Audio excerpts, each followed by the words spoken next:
e vamos solicitar um projeto novo,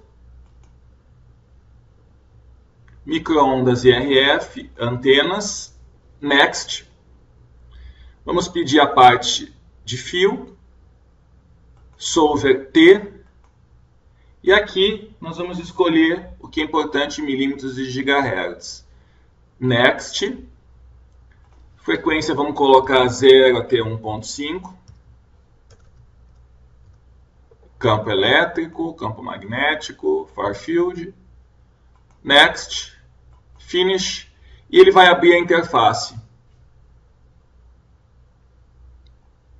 Bom, nesse caso nós não vamos desenhar muita coisa, nós vamos aproveitar uma macro que constrói, né, automaticamente usando o VBA a estrutura, faz todos os ajustes de malha, tudo automaticamente. Então, macros, que está na aba Home, macros, Calculate, Construct, Demo Examples, antena de polo. Ele construiu automaticamente a antena de polo e a gente percebe o que? Os parâmetros dessa antena estão aqui embaixo. Por exemplo, a altura, se você colocar em vez de 80, 100, clica na tela F7, ele fica mais comprido. Você não precisa desenhar de novo a estrutura, ele faz o ajuste automático com esses parâmetros aqui.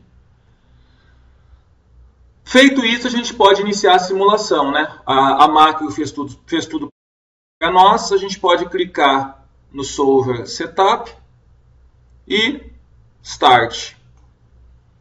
Ele vai resolver essa estrutura para a gente. A malha eu consigo visualizar aqui, ó, Mesh View, que é onde as equações de macro são resolvidas de uma forma aproximada. Você percebe aqui nessa seção transversal da malha. E a gente simulou, né, está finalizada a simulação. Aqui nessa mensagem, significa que nós finalizamos, que nós terminamos a simulação.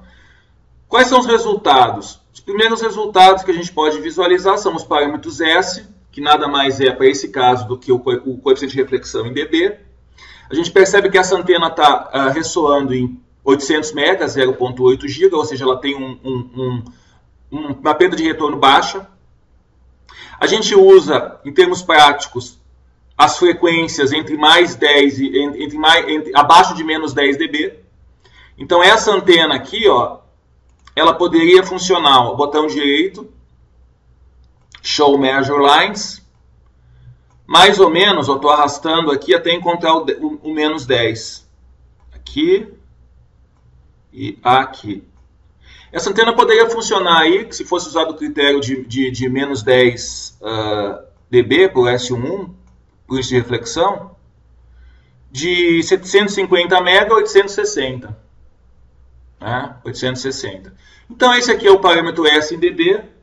Se eu clicar aqui na aba 1D Plot na carta de Smith, eu vou visualizar a carta de Smith. A gente percebe que em DC, que é essa bolinha aqui, ela começa como um circuito aberto.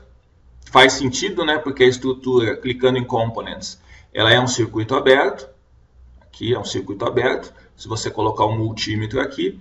E progressivamente ela se torna mais e mais capacitiva. Até que ela cruza o eixo real.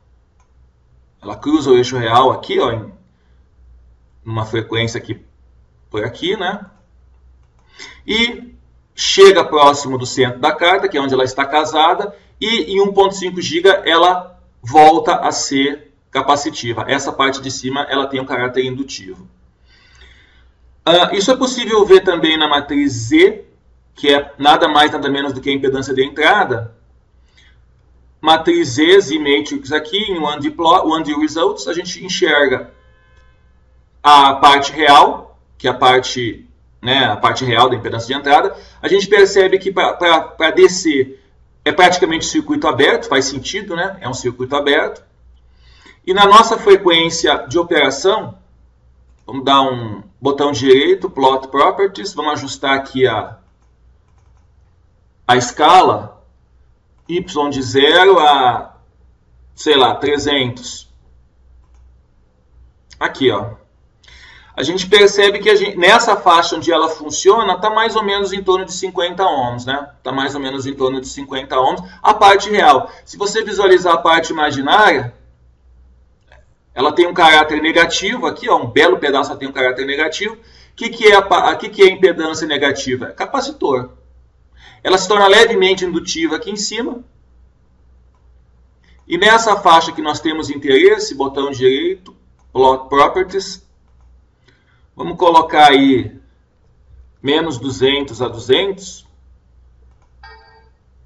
Opa, vamos tirar aqui. De menos 200 a 200, o que é interessante é que é o ponto onde ela cruza o eixo zero. Ou seja, a impedância de entrada, cuja parte imaginária é zero, ela é puramente real. Então é mais fácil você efetuar o casamento, né, com um gerador de 50 ohms. Percebam que essa antena ela não tem casamento de impedância nenhuma. A própria antena está ressoando, a estrutura está ressoando, tem essa resposta aqui desse tipo, né? Não tem nenhum casamento aqui. Se você estivesse fazendo um casamento, você teria um casamento, uma faixa de frequência bem estreita. Então esse é o parâmetro Z. A gente consegue enxergar também os campos, né? 2D, 3D Results, o campo em 750. Aqui eu vejo em corte, ó. Vamos visualizar em ABS, em corte, né? Aqui 3D Field, eu vejo num plano de corte. E Smart Scaling, eu consigo enxergar uma escala mais adequada. Tá vendo? A bolinha do mouse eu aproximo. E eu consigo fazer o Animate Fields. Isso para a frequência de campo elétrico para a frequência de 750 MHz. Na frequência onde ela está funcionando, efetivamente ressoando, eu tenho já o caráter de meia onda, né? De polo de meia onda. E se eu subir um pouco mais a frequência, eu estou com esse shape aqui. Eu percebo que eu tenho mais de um comprimento de onda aqui dentro. Esses são os campos elétricos. E aqui eu tenho os campos, né, magnéticos. Se eu clicar no nomezinho, ó, ele vem como vetor. Tirando essa opção, eu sou capaz de enxergar o campo magnético, né, com um pouco de ajuste aqui. Enxergar o campo magnético oscilando. Tá bom? E os campos distantes, ou seja, o campo da antena no infinito. Esse é o campo em Far Fields, em 800 MHz, onde a antena funciona melhor. A diretividade. Se eu escolher aqui na aba Far Field Plot o ganho, eu vejo que o ganho é 2.2 dB. E vocês percebam que a eficiência de radiação ela é extremamente alta, é 0 dB, ou seja, eu tenho só o metal aqui. Esse metal é um condutor elétrico perfeito, ou seja, praticamente não tem perda nenhuma. Mesmo que você tivesse feito a antena com cobre, não faria diferença nenhuma. Seria praticamente, né, o ganho seria praticamente igual.